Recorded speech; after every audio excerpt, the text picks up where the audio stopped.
आज एक ऐसी कहानी की बात करते हैं जो है तो बहुत सिंपल, लेकिन इसमें सफलता का एक ऐसा राज छुपा है जो शायद आपको चौंका दे। तो सीधा सवाल है, किसी लाइन को बिना हाथ लगाए छोटा कैसे किया जा सकता है? यही वो पहेली है जो आज की कहानी की जान है, और इसका जवाब, यकीन मानिए, सोचने पर मजबूर कर देगा। तो ये कहानी शुरू होती है एक क्लासरूम से। यहाँ एक टीचर थे जो बड़े समझदार थे। मतलब वो सिर्फ मैथ्स या साइंस नहीं, जिंदगी के असली सबक सिखाने के लिए जाने जाते थे। एक दिन वो क्लास में आए और उन्होंने ब्लैक बोर्ड पर एक लंबी सीधी लाइन खींच दी। बस पूरी क्लास में सन्नाटा छा गया। सबको पता था कि आज कुछ खास और गहरा सीखने को मिलने वाला है। फिर टीचर ने एक ऐसा चैलेंज दिया जो सुनने में नामुमकिन लग रहा था।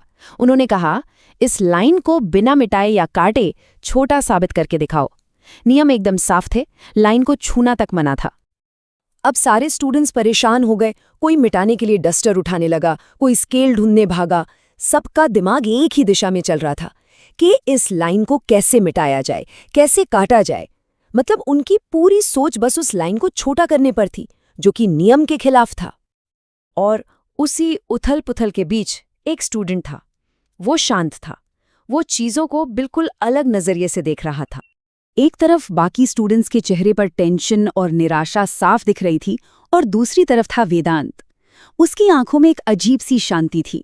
वो शायद समझ गया था कि जवाब किसी और को गिराने में नहीं, बल्कि कुछ और ही करने में है। वेदांत चुपचाप अपनी जगह से उठा। उसने चौक उठाई और पहले लाइन के ठीक नीचे एक और लाइन खींच दी। बस ये नई लाइन पहली वाली से कहीं ज्यादा लंबी थी, और बस पल भर में पहली वाली लाइन अपने आप छोटी दिखने लगी, उसे छुए बिना। ये देखते ही टीचर के चेहरे पर एक मुस्कान आ गई, क्योंकि असली सबक तो अब शुरू होने वाला था। और ये सबक सिर्फ एक लाइन के बारे में नहीं, बल्कि जिंदगी के बारे में था। टीचर ने समझाया, यही जिंदगी का असली नियम है। दूसरों को छोटा करने से कुछ हासिल नहीं होता। खुद को इतना बड़ा बना लो कि तुलना की जरूरत ही खत्म हो जाए। तो ये तो थी कहानी, पर ये सिर्फ एक कहानी नहीं है। इसके पीछे असल साइंस है। चलिए, इसके पीछे के कुछ कमाल के फैक्ट्स देखते हैं जो इस सबक को और भी पावरफुल बना देते हैं। पहला फैक्ट है द कंपैरिजन ट्रैप, यानी तुलना का जाल। स्टैमफोर्ड की रिसर्च कहती है कि हम जितना ज्यादा खुद को दूसरों से कंपेयर करते हैं ना, उतनी ही बेचैनी और नाखुशी बढ़ती है।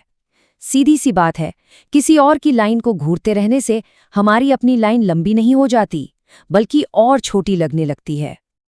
अब आता है दूसरा फैक्ट, और ये बहुत दिलचस्प है। इसे कहते हैं 1% ग्रोथ का नियम। मतलब अपनी लाइन को लंबा करने के लिए कोई पहाड़ नहीं तोड़ना है, बस हर दिन खुद को सिर्फ 1% बेहतर बनाने पर फोकस करना है। और उस 1% का असर क्या होता है, ये नंबर देखिए जरा। ये सच में दिमाग घुमा देने वाला है। कंपाउंडिंग की ताकत की वजह से रोज सिर्फ 1% बेहतर होने का मतलब है कि साल के आखिर में 37 गुना बेहतर हो जाना। ये सिर्फ गणित नहीं है, ये जिंदगी बदलने की ताकत है। तीसरा फैक्ट, जितने भी कामयाब लोग हैं वो दूसरों से मुकाबला नहीं करते, वो खुद से करते हैं। जरा सोचिए, चाहे एलॉन मस्क हों, विराट कोहली हों या डॉक्टर एपीजे अब्दुल कलाम, इन सब ने अपनी एनर्जी दूसरों की लाइन मिटाने में बर्बाद नहीं की। इन्होंने अपनी पूरी ताकत अपनी खुद की लाइन को हर दिन लंबा करने में लगाई। और ये चौथा फैक्ट ये दिखाता है कि तुलना करने की असली कीमत क्या चुकानी पड़ती है। 90% नाकामी इसलिए नहीं मिलती कि कोई कमजोर है, बल्कि इसलिए कि वो अपनी 90% एनर्जी गलत जगह लगा रहा है, दूसरों की लाइन देखने में, अपनी लाइन बढ़ाने में नहीं। तो आखिर इस पूरी बातचीत का निचोड़ क्या है? जिंदगी के लिए इससे क्या सबक मिलता है?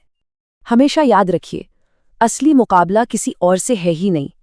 असली कंपटीशन तो उस इंसान से है जो हम कल थे। बस हर दिन उससे थोड़ा सा बेहतर बनना है। जीत का मतलब दूसरों को हराना नहीं होता, असली जीत तो खुद को और बड़ा और बेहतर बनाने में है। ये एक बनाने वाली सोच है, तोड़ने वाली नहीं। बस पूरा ध्यान अपनी लाइन को लंबा करने पर लगाइए, और फिर देखिए, ये दुनिया और इसकी सारी तुलनाएं अपने आप छोटी लगने लगेंगी।